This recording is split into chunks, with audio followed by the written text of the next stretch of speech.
Bonjour, je voudrais faire une macro qui puisse insérer une ligne au-dessus de la ligne numéro 3, donc entre la ligne numéro 2 et la ligne numéro 3, et qui puisse copier-coller les valeurs que j'ai en B2. Ici, j'ai déjà 1010 en B2, et ainsi que la valeur que je pourrais très bien avoir dans la cellule C2. Pour l'instant, elle est vide. Mais l'idée, c'est qu'un opérateur, un utilisateur puisse compléter la cellule mortalité.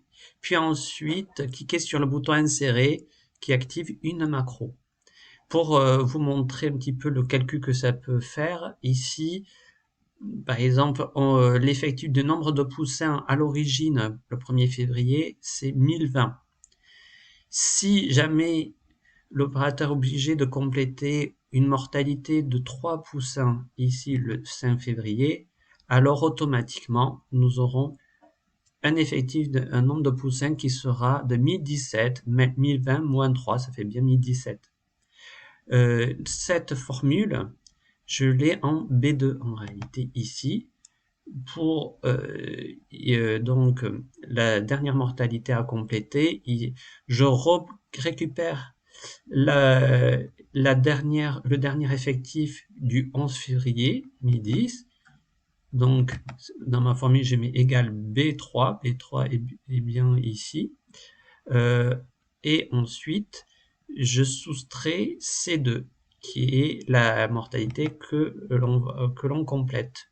Ici, le 12 février. Donc, 1010 moins la mortalité, ça fera bien ici, dans B2, le nouvel effectif de poussin. Donc, par exemple, si je complète avec, admettons qu'il y ait 4 mortalités, j'appuie sur Entrée, automatiquement, j'ai bien 1006 en B2. 1010 moins 4, ça fait bien 1006. D'accord. Alors, sans enregistrer de macro qu'on insère dans le bouton insérer, voilà ce que ça donne lorsque je veux justement insérer une ligne donc entre la ligne 2 et la ligne 3. Ce que je fais, c'est par exemple, je sélectionne ici A2, B2 et C2. Je copie ces trois cellules. Puis ensuite, je vais sur la ligne 3 et j'insère une ligne au-dessus. Je clique ici dans A3 pour ensuite faire un collage.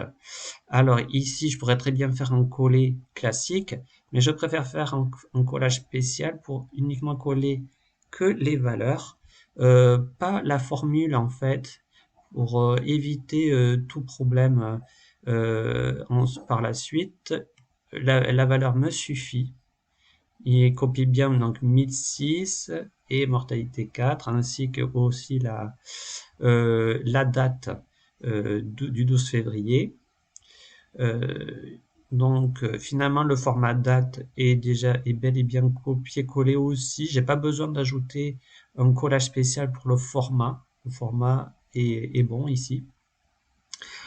Et ensuite, je pourrais très bien arrêter l'enregistrement de ma macro ici, si j'étais en train de l'enregistrer, mais pour améliorer même un petit le tout, je pourrais très bien supprimer ici dans ces deux la mortalité 4 en prévoyant que de toute façon l'opérateur pourra toujours saisir ensuite une autre mortalité si plus tard il faut encore qu'il complète cette cellule comme ça va plus vite, il n'a pas besoin de supprimer l'ancienne mortalité pour en remettre une autre, ça sera déjà fait. Voilà.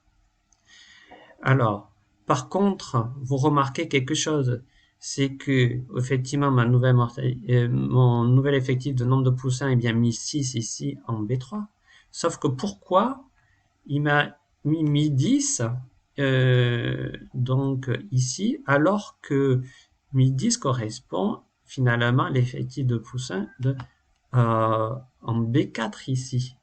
Donc j'aurais préféré qu'ils me reprennent exactement le même effectif, le tout dernier effectif, c'est-à-dire 1006, qu'ils le répètent ici.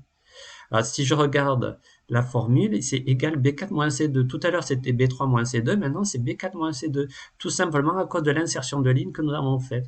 C'est-à-dire que automatiquement, le B3 se transforme en B4 à cause de la ligne numéro 3 qu'on vient d'ajouter.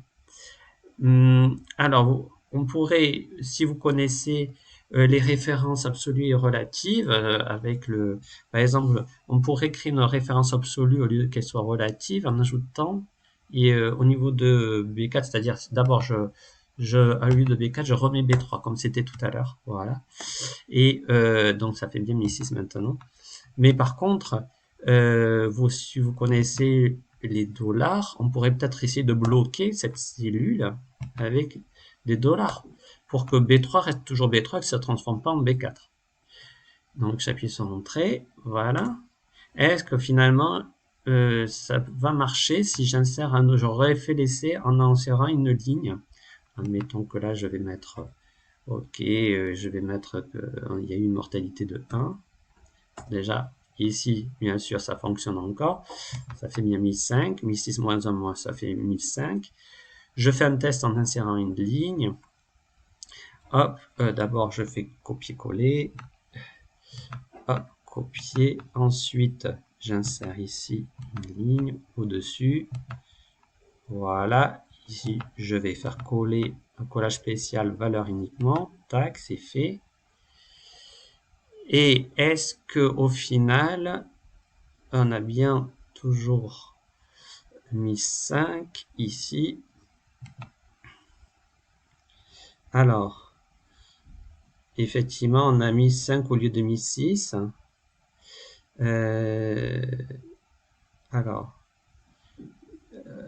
Par contre, vous voyez que là, on a une mortalité de 1 encore, en fait, ici. Donc, ça fausse, en fait, le calcul. Si je supprime ici la mortalité de 1 que je n'ai plus besoin, à la fin de la macro, je fais supr.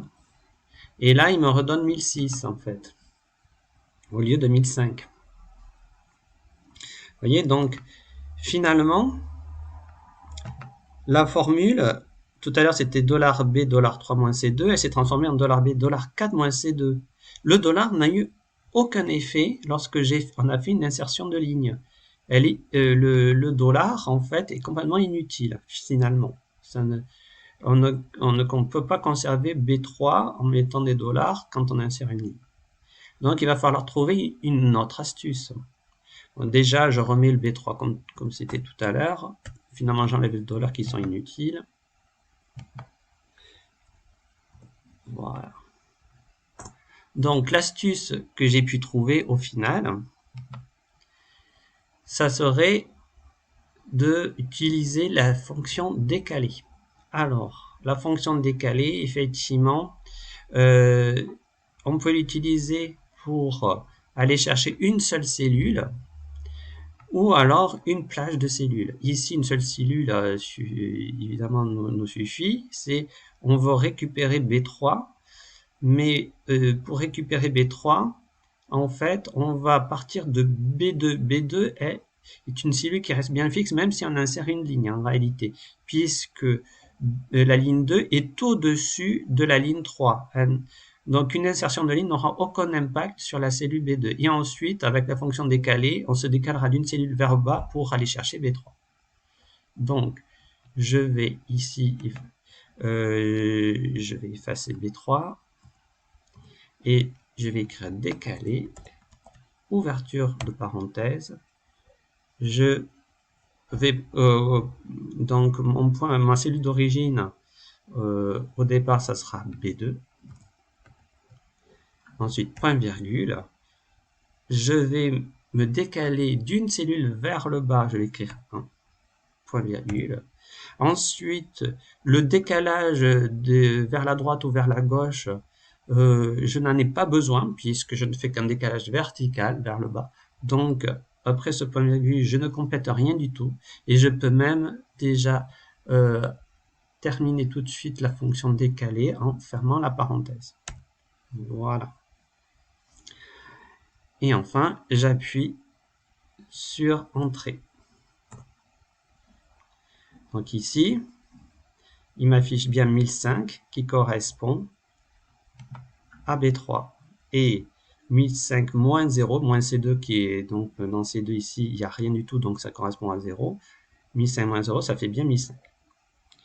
Donc là, ça fonctionne. On vérifie si ça fonctionne toujours lorsqu'on insère une ligne au-dessus de la ligne 3. Je vais mettre par exemple ici une mortalité de 2. J'appuie sur l'entrée. Ça me fait bien 1003. 1005 moins 2, ça fait 1003. Ensuite, je vais faire le copier. J'insère une ligne au-dessus de 3. De la ligne 3. Voilà. Je fais mon collage spécial uniquement des valeurs. Et là, ici, je n'ai plus 1003, mais 1001. Ce qui correspond à 1003 moins 2, ça fait 1001. Donc, vous voyez qu'il ne m'a pas fait 1005 moins 2. Il m'a bien fait 1003 moins 2. Donc, même en insérant une ligne, c'est bon. J'ai toujours le dernier effectif. Si je supprime le 2, tac, il me remet 1003 qui en a été le véritable effectif à l'heure actuelle. Voilà. Donc, et après, je peux très bien compléter avec une nouvelle mortalité. Si encore la mortalité évolue, 3, j'appuie sur entrée, ça fait bien 1000, 1003 moins 3, ça fait bien 1000. Ça fonctionne bien. Voilà.